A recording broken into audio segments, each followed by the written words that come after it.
Welcome to No Idea Podcast, the podcast where you have no idea what we're going to talk about, and we have no idea how it's going to go.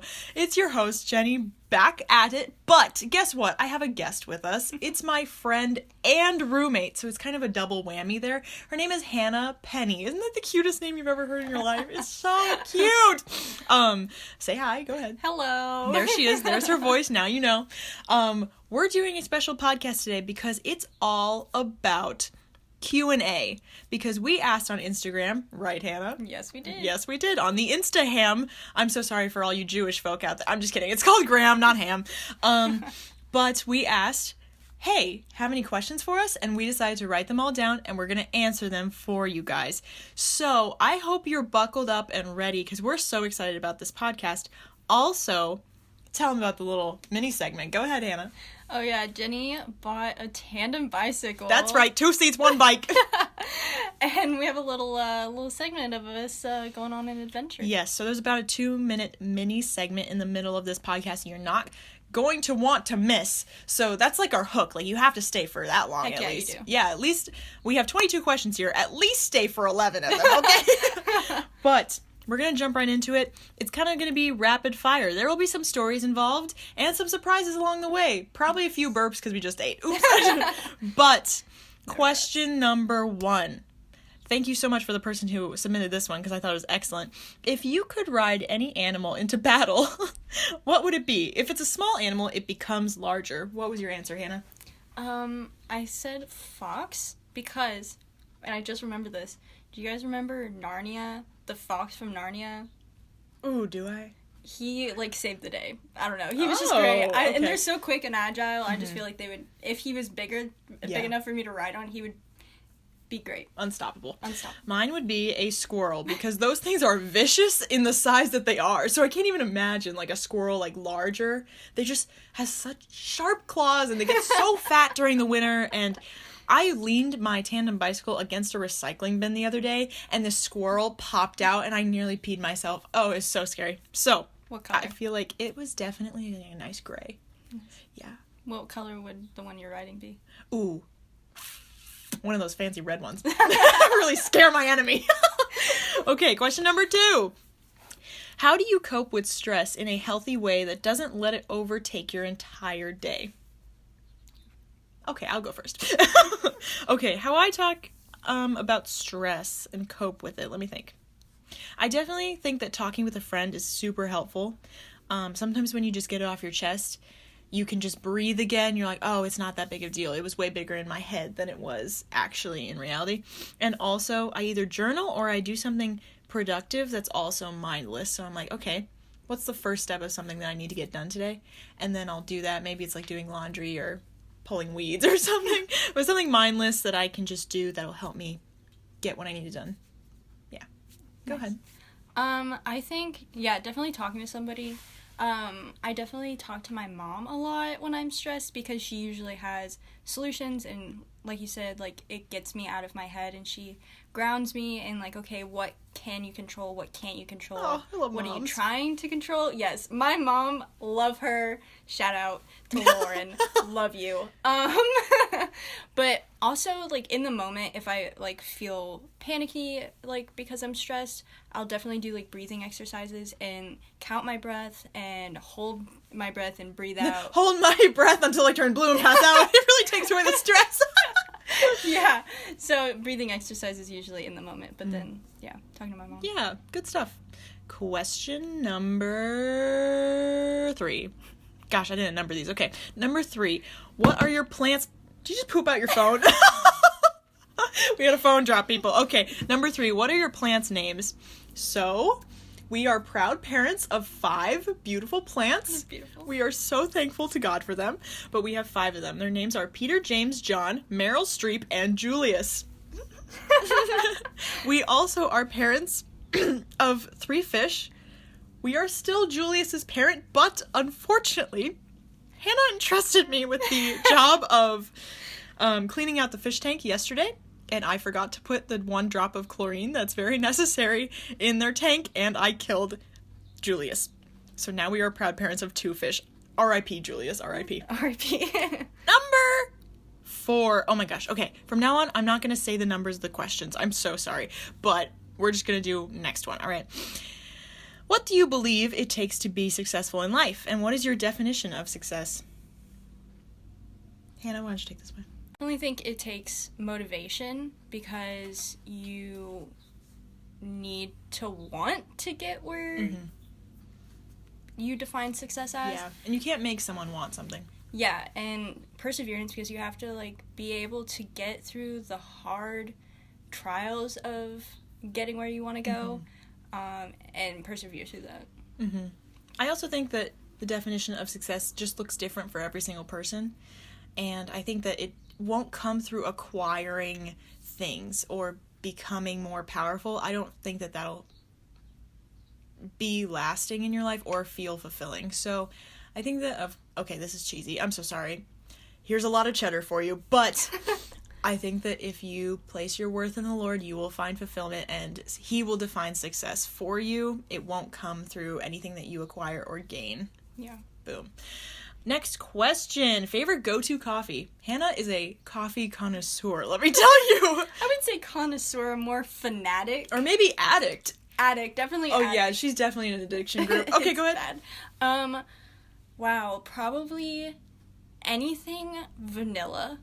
Like, obviously iced in the summer, warm in the winter. But my go-to drink at Starbucks specifically is a cinnamon dulce latte. Oh. It's delicious. Can't go wrong. Can't go wrong. Unless you're allergic to vanilla. Anyway, my favorite go-to coffee is anything that I can put in my coffee that won't make it black, because I'm not a fan of black coffee. I'll drink it if I have to, but I literally just douse it in cream or milk. It's basically like a Michael Jackson effect where he went from black to white over time. Yeah. Anyway, next question. Do you have one life-changing day you'll never forget? Hannah, take it away. Wow, there's been quite a few, but I think one day that I'll never forget was the day I found out that my boyfriend of 2 years had been cheating on me the whole time. Oh. And needless to say, I had a very violent reaction, not towards him because he wasn't with me, but, like, I just started panicking, and it really sent me down, like, a rabbit hole of addiction, and it really started off, like, my realization of, like, I need to depend on something to cope. Yeah. And I didn't realize that I was depending on things to cope with that specific event until I actually came here to the school. This school? This school.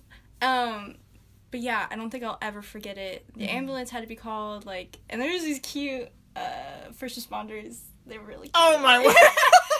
They were cute. I was a mess. Yeah. You were looking into my eyes. It was very pretty. Just like my birth. I was a mess, but the doctor was cute. Anyway. Yeah. Because I Wow. remember that. Okay. My life-changing day. I think a day that was life-changing for me was the day that I decided to not do the typical college route right after high school. I remember that day very clearly because I felt a lot of pressure to go to a college that, like, my friends were going to and that would provide me a good education. And I am in college right now, but that is not the path that I chose right after high school. I did something else for that year and just kind of, in a way, it was like a gap year. But I felt so much pressure to pick a college right away and know what I was doing with my life. But the day that I decided that I didn't need to be under that pressure was so freeing. And I love the path that I'm on right now. And I feel like the Lord led me down that. So, yeah. That's so good. Yeah. Snappy snaps. What kind of vegetable would you be? Go ahead, Hannah. We talked about this question beforehand, and her answer was shocking, to say the least. The kind you find in a nursing home. I'm not usually this dark, but it just came out. But yes, that's the kind of vegetable I would be, the kind that is conscious but unconscious. Oh my word. My answer might cause a little bit of a dispute. I don't know if you consider avocados fruit or vegetables. I've had this debate in my mind many times, and I am very torn, people, but if it's a vegetable, I'd be an avocado. Yeah, that's all I have to say about that. You love avocados so much. I do, I really do. I'm an avo addict. Oh. What are the things you like to do but haven't been doing? This is a great question. Well, I love to paint, and I just wish I did it more. I do paint, but I feel like I just wish the inspiration and motivation to do it came more often. Yeah, I feel that. Mm-hmm.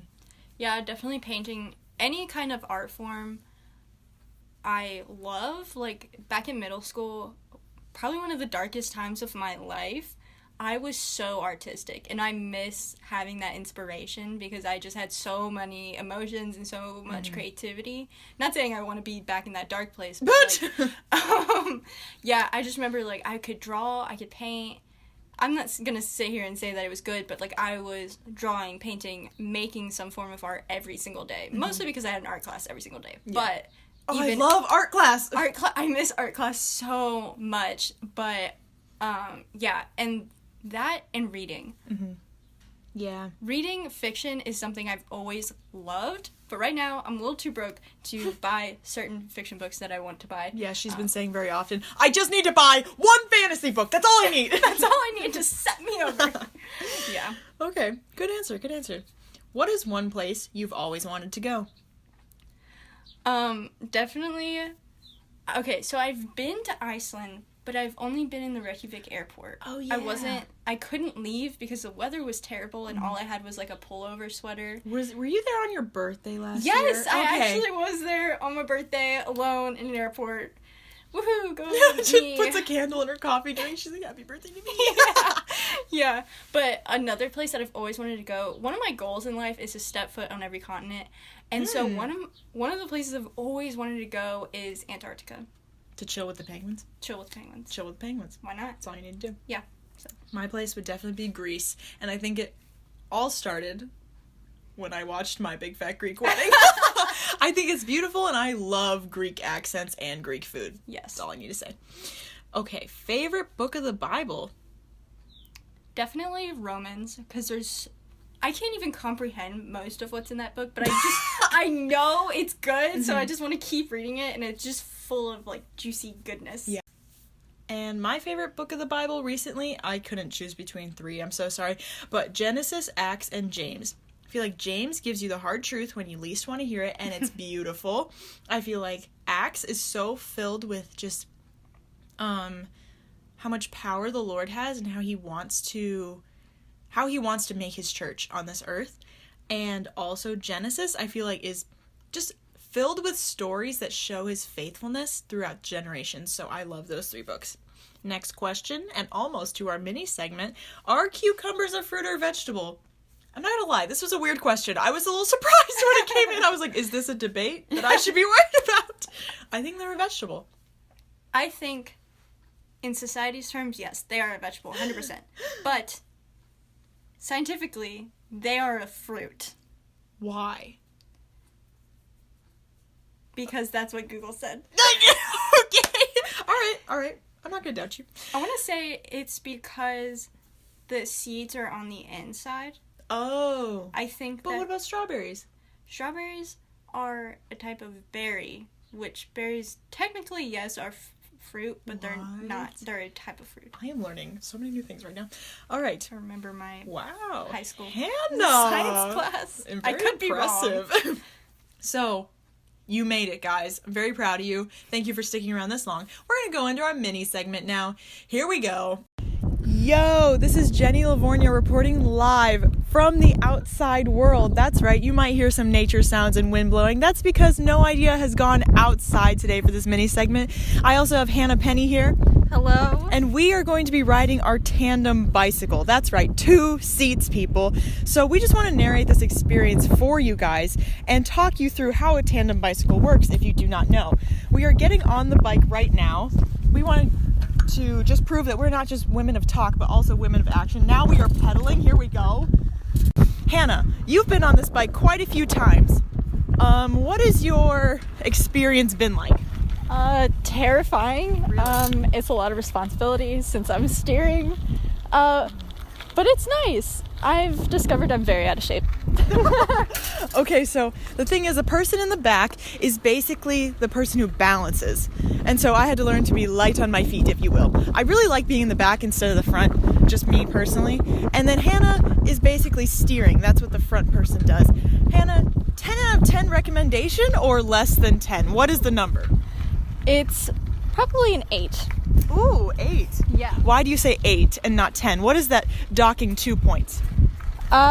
It's just a lot of paying attention to what you're doing, and it can kind of suck the fun out of it sometimes, but I like it overall. Yeah. It's definitely a team effort. Like, you need both people to be 100% in order for it to work.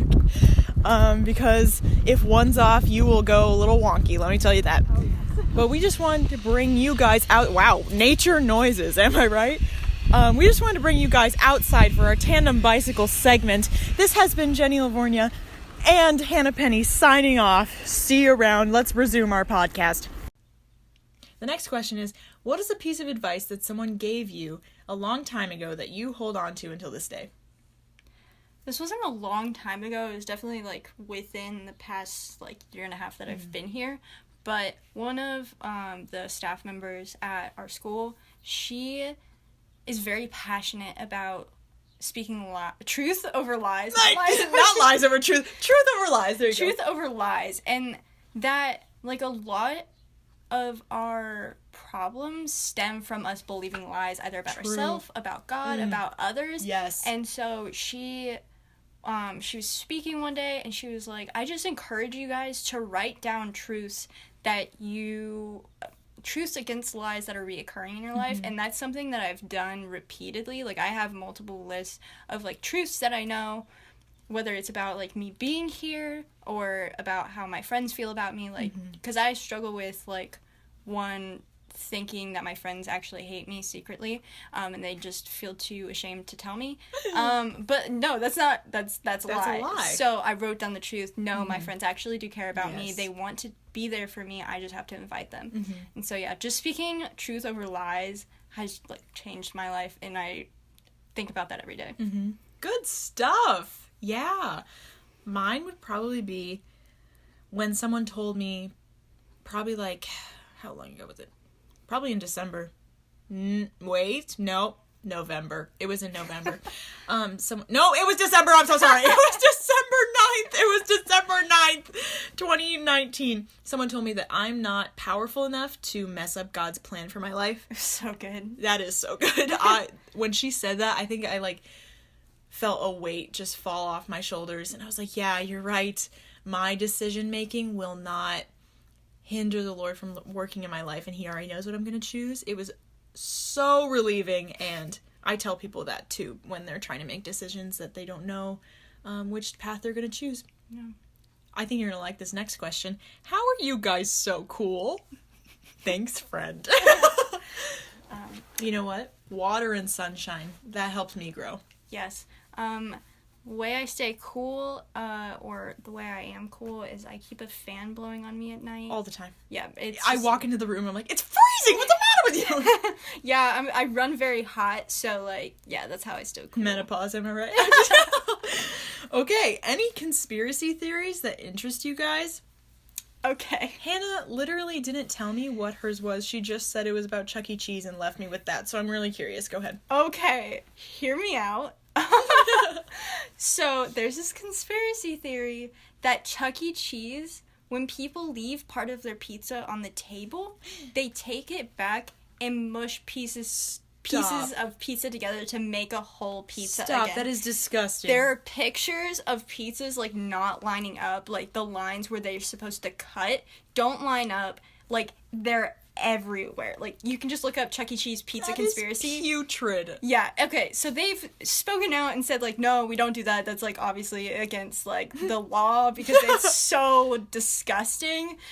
But there's just so much photographic evidence that something happens in the back with the pizza. So, yeah. But my other conspiracy theory that is interesting is having to do with this COVID-19 thing, and that's... Oh, yeah, I've been looking up stuff about that, not gonna lie. Yeah, it's about, like, how...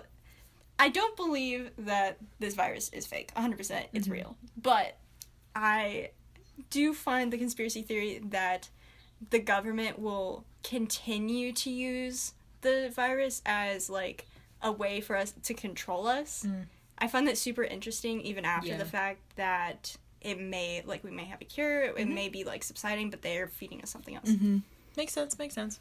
I think my conspiracy theory that I'm super interested in is how JFK was assassinated back in the 60s. I learned this from one of my friend's dads when I was over at her house. This was, like, a lot of years ago. But he was like, you know how JFK actually died?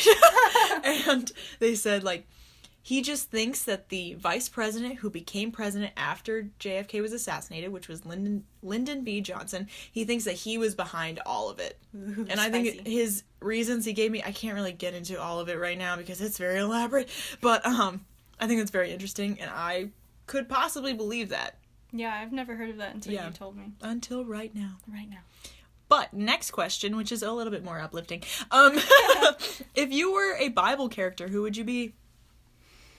I feel like this is the most generic answer that everybody says, but Peter, because I'm, like, so, like, when I was, like, a baby Christian, like, before I came here, I was just like, yeah, God, like, I'll follow you, Jesus, but then I would, like, turn around and say something completely stupid, just, like, out of line, and God was just, like, face palming, because, like, what are you... What did you just say? What did you just say?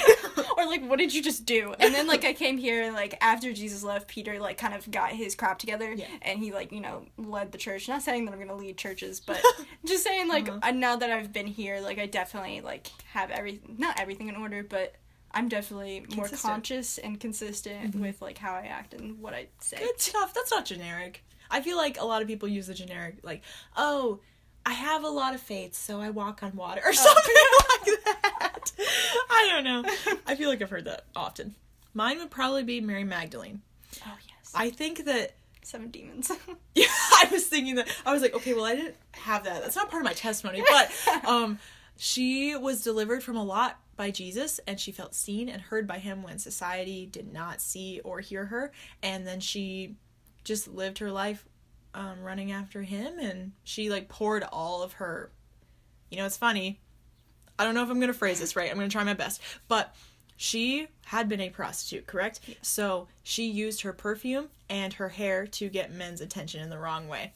But then she later on used her perfume and her hair to anoint Jesus' feet and wash his feet and, like, prepare him for burial. And I think that's so beautiful, and how, like, the Lord turned everything she had used for evil, and he turned it into good and something that was an offering and worship at her feet.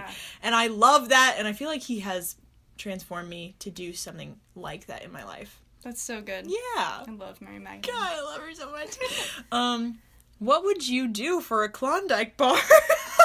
I can't say much because I'm not a huge fan of Klondike bars.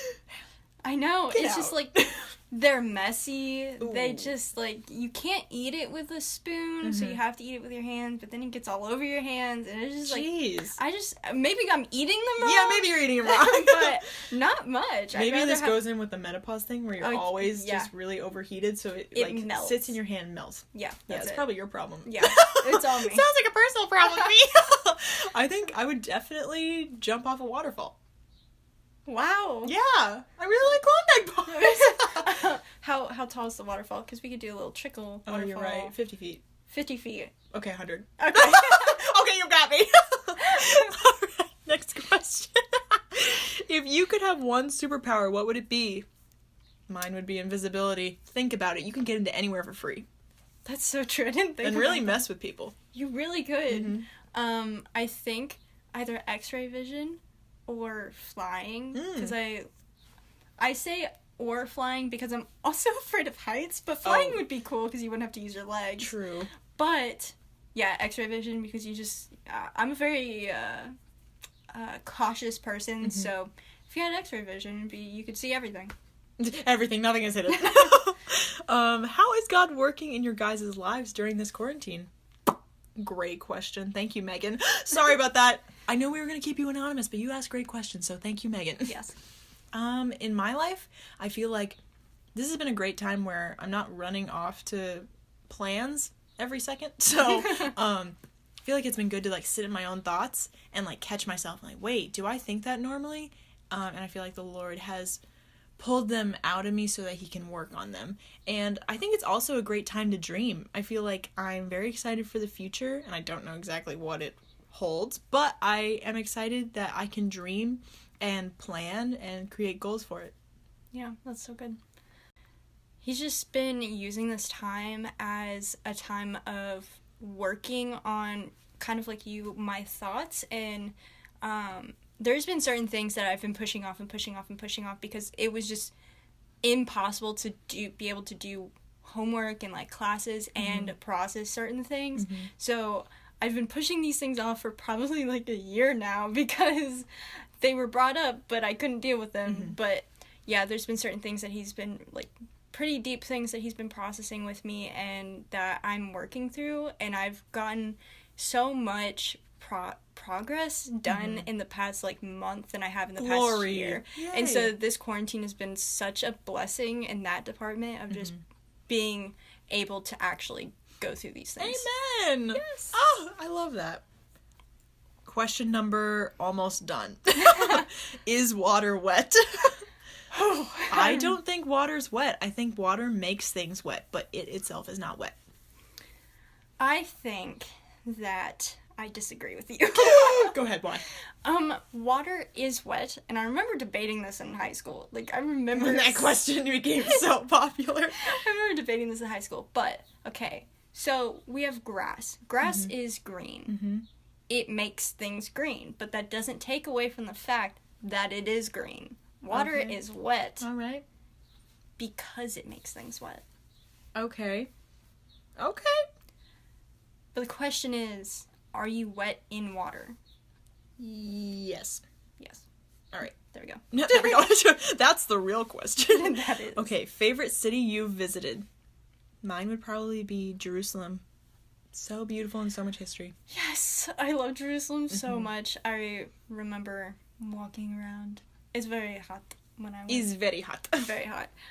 But I think probably before Jerusalem, my favorite city that I ever went to was, I don't remember the name, please forgive me. It's alright, you're forgiven. I was in the Galapagos Islands, and it was this little beach town on the side of a mountain, and it was where my heart just, like, it inhabits that town. It was so beautiful, it was definitely, like, second world, definitely not third world, definitely not first, but, like, in between. Pretty poor area, but it was so beautiful, and the community was just so pretty. And it was on the side of the beach, and then, like, in between a beach and a mountain. It was just so pretty. Aw. Yeah. That sounds like a good place to jump off a waterfall for a Klondike bar. Okay, what is your least favorite smell? Wow, I've smelled so many with trash. True. So true. Okay, I'm not a fan of the smell of gasoline. I know a lot of people are, but I'm just not one of those people. I'm so sorry. Like It's not like I hold my breath when I'm at the gas station, but it's just not my favorite. I think my least favorite smell is probably cabbage. I hate cooking. I hate cooked cabbage. Okay. It is the most disgusting smell I've ever smelled in my entire life. I used to come home in high school, and my grandma would be cooking cabbage, and it would just smell like someone had dropped a fart bomb in our house. It was so disgusting that I've never paid attention to that gag. set in my life. Well, Wow. it filled our entire house because she would be cooking it all day. And so I'd have to, like, retreat to my room upstairs and, like, turn Put on a the gas fan. mask. Yeah, I hate it so much. Wow. Okay.